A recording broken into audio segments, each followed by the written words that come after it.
Assalamualaikum, salam Malaysia Madani. Saya Siti Nurdiati Zaidi dalam Dunia 11 Pagi. Sudan digesa melaksanakan pembaharuan terhadap perkhidmatan keselamatan dan lebih bertanggungjawab. Pakar Hak Asasi Manusia PBB bagi Sudan, Radwan Nursar berkata kekebalan anggota keselamatan yang terlibat dalam pencabulan hak asasi manusia mesti ditarik balik, manakala pegawai yang menyalahguna kuasa mesti dihukum. Pihak berkuasa negara itu juga diseru membenarkan masyarakat awam terlibat dalam kerja sosial tanpa sebarang sekatan. Turki memanggil duta dan utusan tertinggi 9 kuasa barat bagi mengutuk penutupan besar-besaran konsulat Eropah di Istanbul. Sekurang-kurangnya 7 negara Eropah menutup sementara konsulatnya atas faktor keselamatan.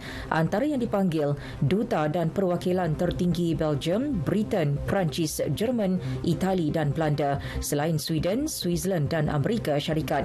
Menteri Dalam Negeri Sulaiman Soylu menyifatkan langkah tersebut sebagai cubaan barat untuk campur tangan dalam kempen pilihan raya Presiden dan Parlimen Turki 14 Mei depan.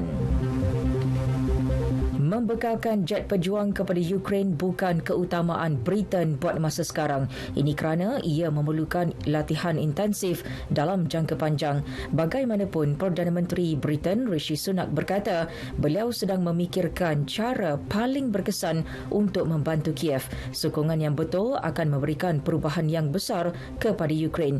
Jelasnya, matlamat Britain dan sekutu ketika ini adalah untuk melihat Ukraine memenangi perang dengan Rusia. Dalam pada itu, Pesuruhjaya Hak Asasi Manusia Ukraine Dmytro Lubinets mendakwa Rusia menculik dan menjual kanak-kanak negara itu bagi khidmat seks. Menerusi Telegram, beliau berkata dua pihak didakwa mengadakan perbincangan di aplikasi WhatsApp untuk menggunakan seorang kanak-kanak lelaki bagi penggambaran pornografi. Mereka menawarkan $250,000 bagi seorang kanak-kanak dan ia bukan yang pertama kali.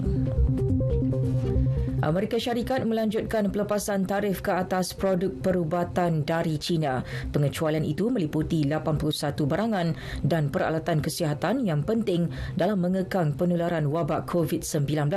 Kenyataan Wakil Perdagangan Amerika Syarikat menyebut pelepasan tarif itu dilanjutkan sehingga Mei depan.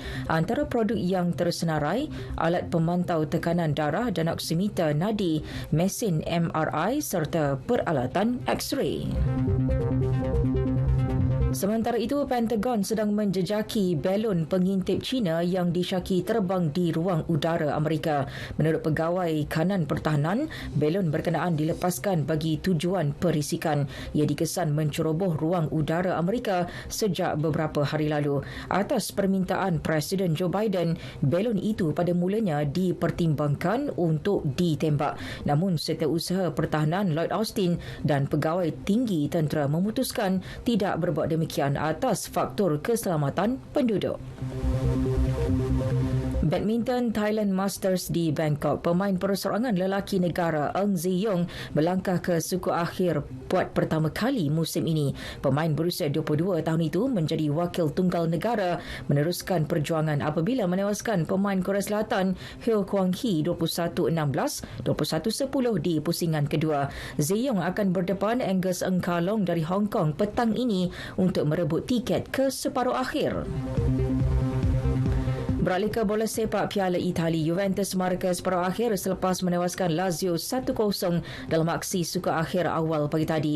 Gol tunggal Juve diperoleh menerusi tandukan Gleison Bremer yang menerima hantaran lintang Filip Kostic 1 minit sebelum babak pertama berakhir. Anak buah Massimiliano Allegri akan menentang juara bertahan Inter Milan pada 4 April untuk ke peringkat akhir. Pemenang akan berdepan sama ada Fiorentina atau Cremonese yang akan beraksi dalam satu lagi perlawanan separuh akhir.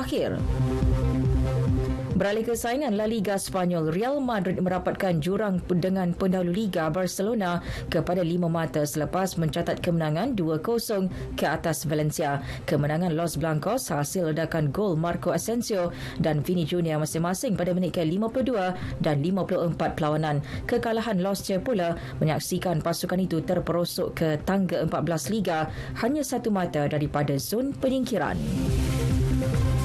Sekian berita yang disunting oleh Zamzuri Zawawi dari Pusat Berita RTM. Assalamualaikum. Salam Malaysia Madani.